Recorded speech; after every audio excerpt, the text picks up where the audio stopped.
Hey guys, this is Real Appalachia with Shane. And Melody. And the nature boy, Ric Flair. I don't know if I snuck him in somehow. You did. Yeah. Oh well. He has nothing to do with this video, no worries. No, Ric Flair is definitely not in this video. Well, we might say except a woo. on his t-shirt. We might say a woo in here though, I don't know. No. You might say a woo. I might say a woo. Yes. What we wanted to do, we've done this in the past, it's been a little while. Yeah. Is to share some old footage from way back yesteryear that told a little bit about, or supposedly told about Appalachian history, and it does to a degree. Yeah, it's very, very interesting to see and see how they portray Appalachia back then, and I don't want to give too much away. You got to watch it. No, come back and we'll give our thoughts after this, because we want you to watch this without prejudice. That way you get your own opinions, your own thoughts, and then we come back and express ours. Yes. But a little backstory is this goes back to 1940, and it was filmed in eastern Kentucky, rural eastern Kentucky, and tells a little bit about that life. So watch this, and you'll see us in just a minute with our take on it. You don't want to miss this.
Biscuits, pork, and a handful of berries.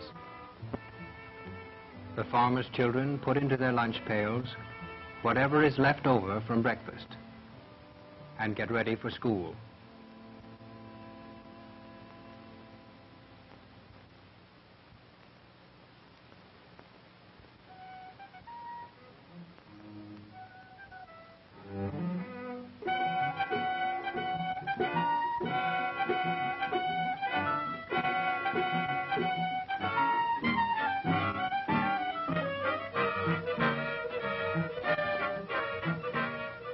All over America, farm children are on their way to school, to become familiar with words and figures, to learn something of the best thought of the world outside, and above all, to bring home what they have learned and to use it in their daily lives.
7th and 8th grade literature class, would you take your literature books out, please? And turn to page 137. For me, will you read first stanza? And I'll tell you a story so merry, concerning the abbot of Canterbury. How for his housekeeping and how renounced they rode post for him to fair London town. Bessie?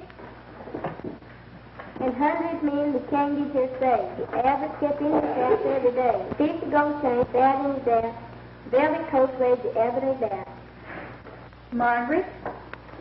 Now, Father Abbot, I hear it of thee. Thou keepest thee for a better house than me, and for thy housekeeping and high renown, I fear thy workest treason against my own crown.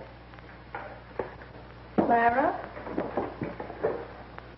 My liege, quoth the abbot, I would it were known. I never spend nothing but what is my own, and I trust your grace will do me no dear for spending my own gotten gear.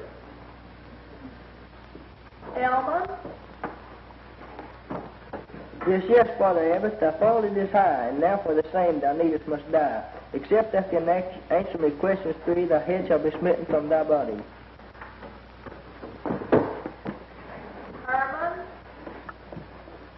And first quoth the abbot, when I am instead with a crown of gold so far on my head, among all my ligaments so noble of birth, I must tell me to one penny just what I am worth.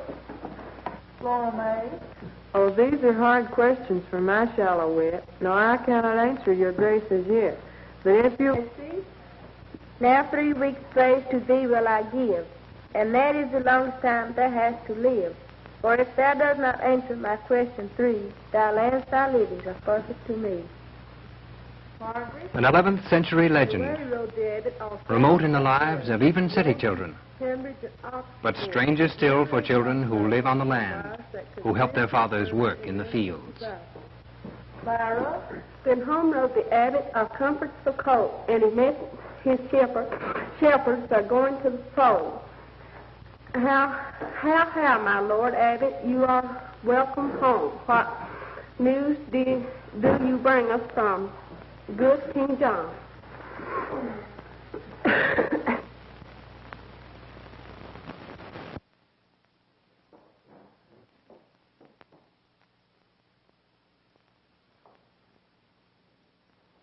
Third and fourth grade geography class up front.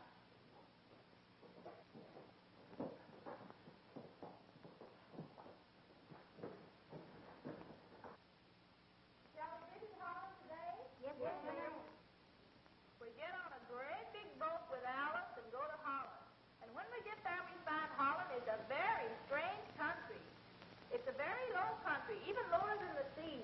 And we wonder how they keep the water from flooding the town. But we see some, and we ask a little boy named Hans what this big wall is, and he says, well, that is a dike that keeps the water back. So Hans invites us to home with him for supper. But the Dutch people are very hospitable, and his mother is a very good cook. The Dutch people are noted for their cooking. We have fish, butter, and cheese for supper. There's lots of water there, and of course there'll be plenty of fish. After supper, Hans gives us a little pair of wooden shoes like his own to walk through the mud because there's much mud there.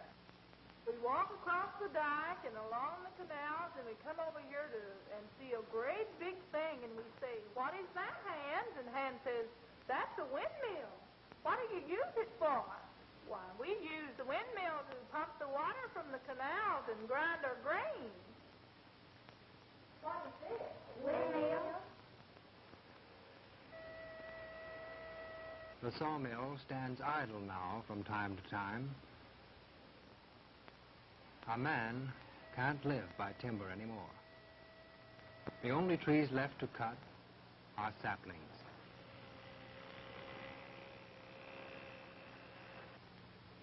Once, 100 years ago, this land was a dense forest. All a man needed then was strength in his arms and a sharp axe. The woods were rich with pine and hardwoods.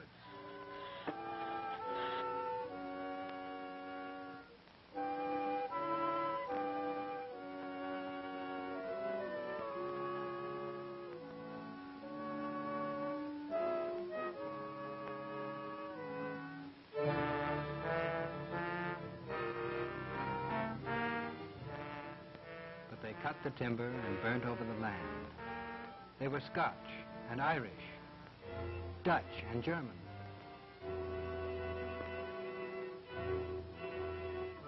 They came for freedom, adventure, and land.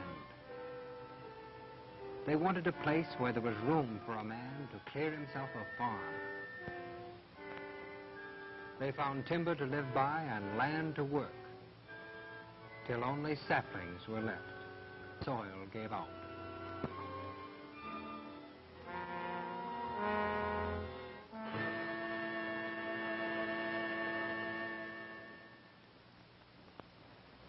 Now we are in Switzerland. See the great big hills? And here is a little boy named Peter who lives there. His goats, they are his good friends. He takes them around to the people's homes and knocks at the door. He asks them if they want some milk this morning. If they do, he milks the goats what they want and takes the goats on to the next home.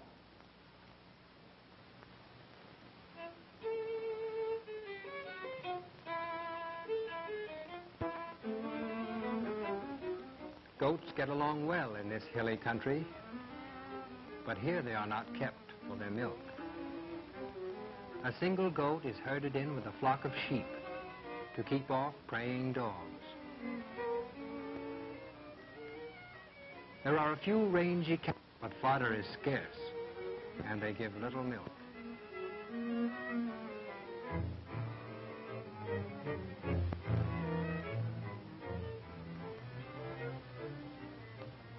They have a few hogs, but a good hog needs more to eat than can be spared. And if the farmer turns them loose, they root up everything.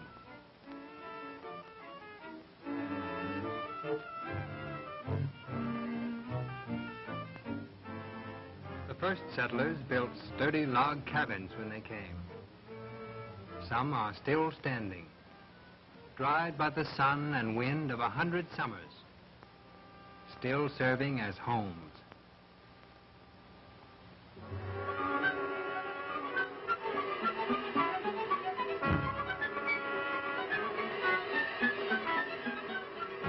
And once a fire takes hold, the old dry logs burn like kindling. They've got to save whatever they can and get out fast.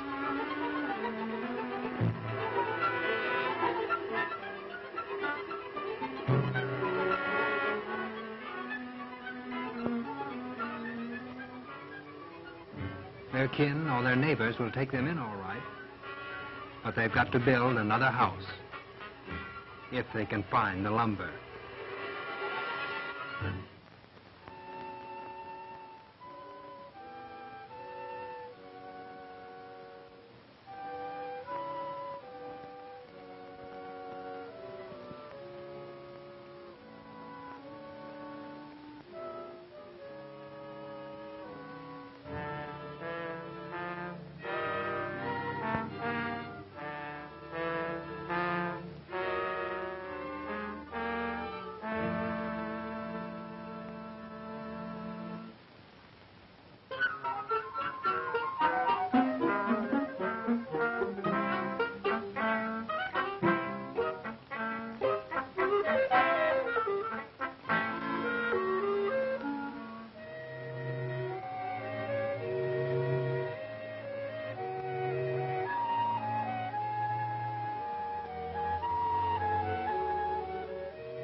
Fat pork and biscuit, cornbread and berries, rarely green vegetables or fruit or juices, just corn and pork and wild berries. A diet which saps the children of their energy and vitality, which rots their teeth and weakens their bones.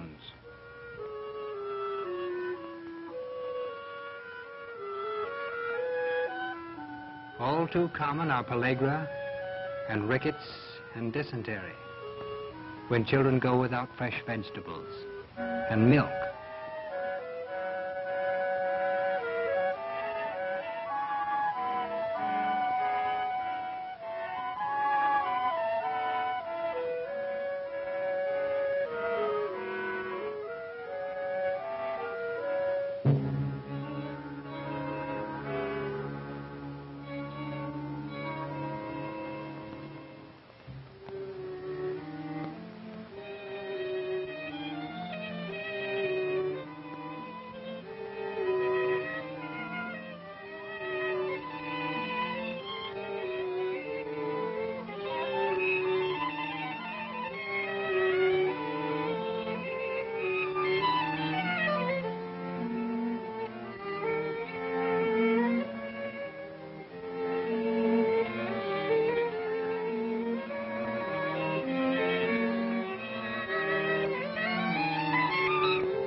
times you worked this crop? Worked this crop 3 times and worked it good. And don't seem as though we could have any success, that is, in raising the corn. How many bushels of acres did you get off of this field last year? Oh, I figure we got about 7 bushel, but that isn't enough for the fertilizer that I used. How come this land don't yield no better than that? My wife's grandfather tended this when he was a young man and worn it out, and it's still a worn-out ground, and it isn't fit for corning anymore. Of course, if a man hasn't got nothing else to depend on, he's got to raise a little something. Did you have any help tending this crop last year? Yes, I had the woman and the children. There was 3 of the children used a hoe. The woman, he used a hoe. Jumpy, he was a water boy.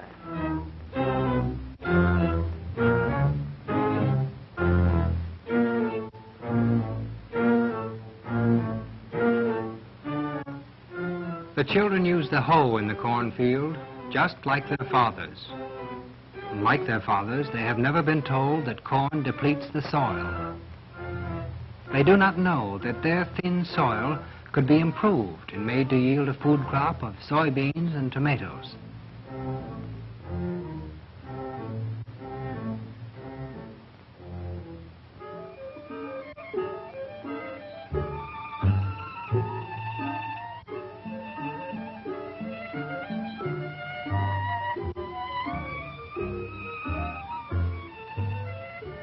Next year, the children will be taught to meet their present needs. They will to teach them facts of soil and food, along with reading and writing. They will be taught to raise goats for milk.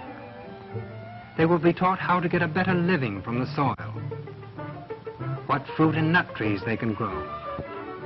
They will be taught the means to a better life.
Nothing but potatoes.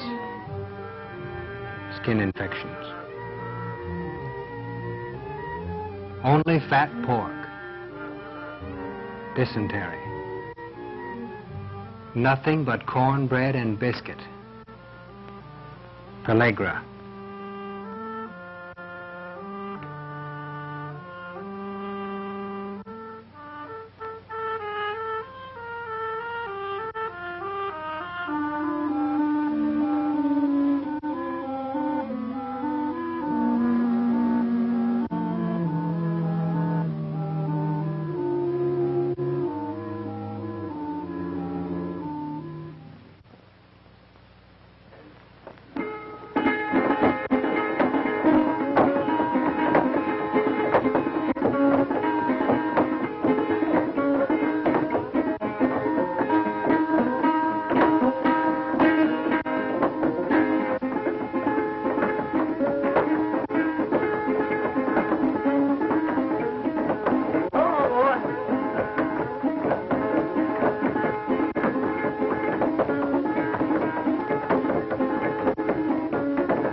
Okay, guys, we hope you enjoyed that look at this documentary.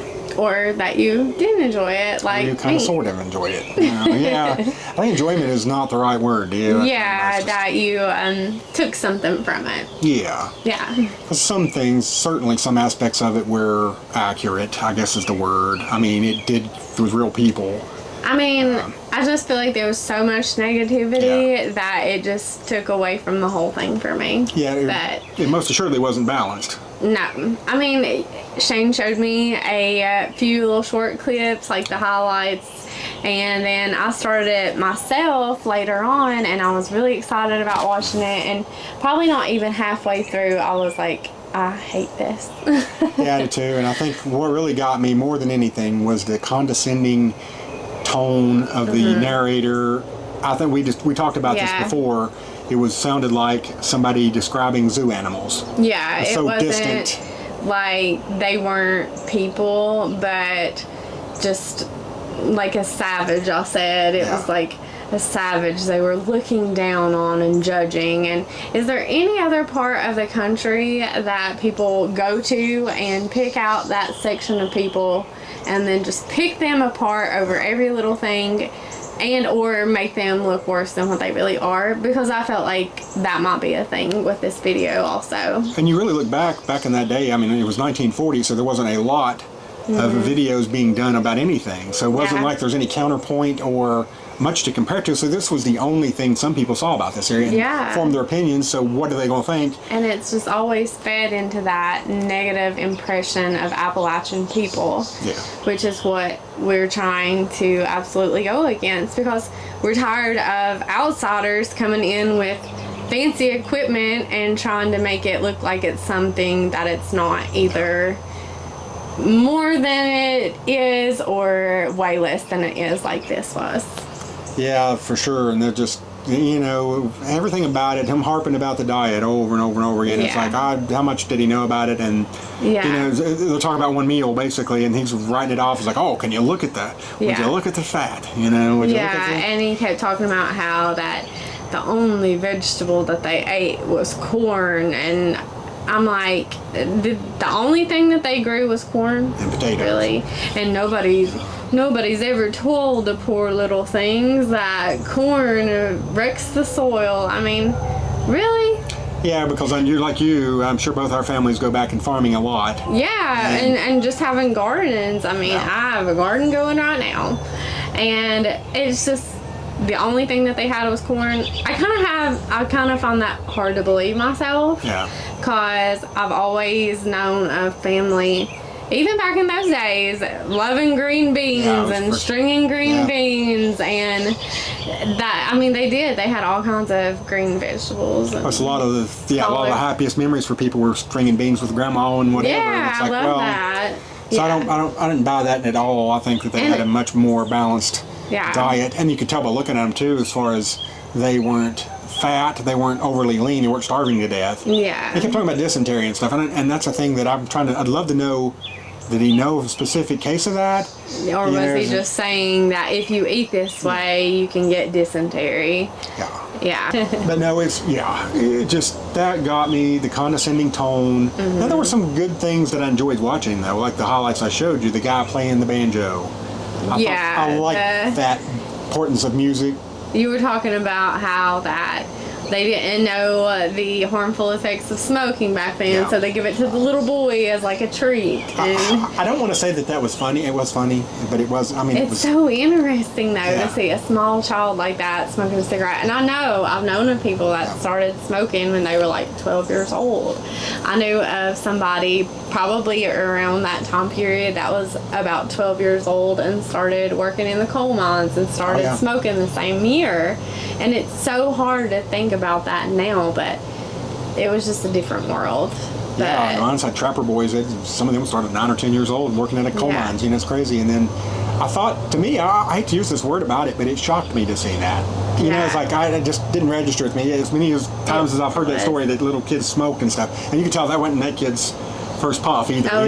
He looked like knew an what old pro. He was doing. But I love seeing him dance, and I love the banjo, and that they got together and they played the music. But even then, it just, when you know that somebody's looking down on you, it's hard to think of anything else. Yeah, I think that's the thing. It's overriding was just was an incredibly negative and unflattering portrayal, and it was like, and they kind of put down the schools and the learning and the education, and it was just, and I don't know what their intentions were. Well, maybe they were good to try and get more education, and you know, maybe they had good intentions, but boy, the way they came across it just would not. I don't know. Sat well. Because if they did, it didn't work. No. And I'm just saying, you know, I remember when I was in school, the teachers complaining that we had the highest standardized tests in all of the state of Virginia, but yet we got the least funding, and our teachers were paid the very, very least. And that is an issue, but that doesn't mean that we're all dumb and ignorant hillbillies. And the same with, like, the dental care thing that they were talking about. We don't have access to doctors and dental care and things like that like other parts of the country do. But that doesn't mean that we all have horrible teeth or anything like that. It appears that you have better access than most. I mean, you can't stereotype people like that.